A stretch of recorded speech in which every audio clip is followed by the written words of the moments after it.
Check it, Alma Magalona, Spotify, platform. This is my flow. Sky Records, Jamar Dananeta, Moa.com. Marami mang balakid, sukat di akalain. Umayon man ng alon sa tansa sa Cavite, Carmon naman sa Imos Production. Ako namamalagi kasama sa paglaot, tubig na maalat, bumabalot sa mga pagkatao ng mga bangkero. Isa ka na ba sa mga taong bangkarote? Huwag maging payaso sa harap man ito ni Agimat. Umabot man tayo sa Silang, Bacoor sa Dasmariñas, mga buwakan ng ina sa lugar pa ni Paring Jolo Revilla.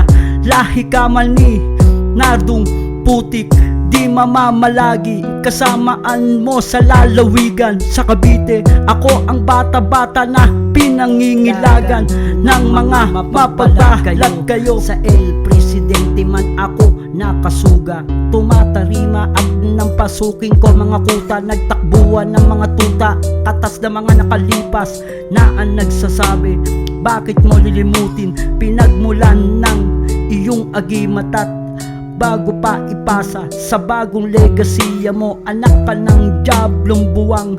Iba ang nakarating sa'yo na balita mula kay Mayor Gulapa.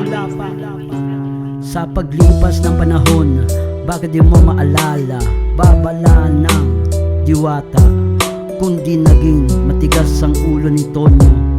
Di niya aabutin ng kanyang kapalaran. Maliman o sa tama, si Tonyo ang anting-anting lilipas at may katapusan din, hindi sa panghabang buhay. At lalo na kung gagamitin mo lang sa iyong kasakiman.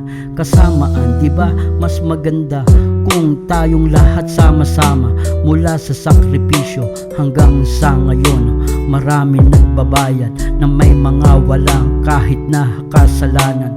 Kung ang lahat ng tao may pagdududa kahit na sa kanyang mga nasasakupan, di ba hindi na natin kailangan pang magtaka, basta alam natin na ang ginagawa ay tama para sa pamilya, para sa sarili, para sa makabayan, para lang sa tao na makapilipino, para lang sa ating mga kababayan.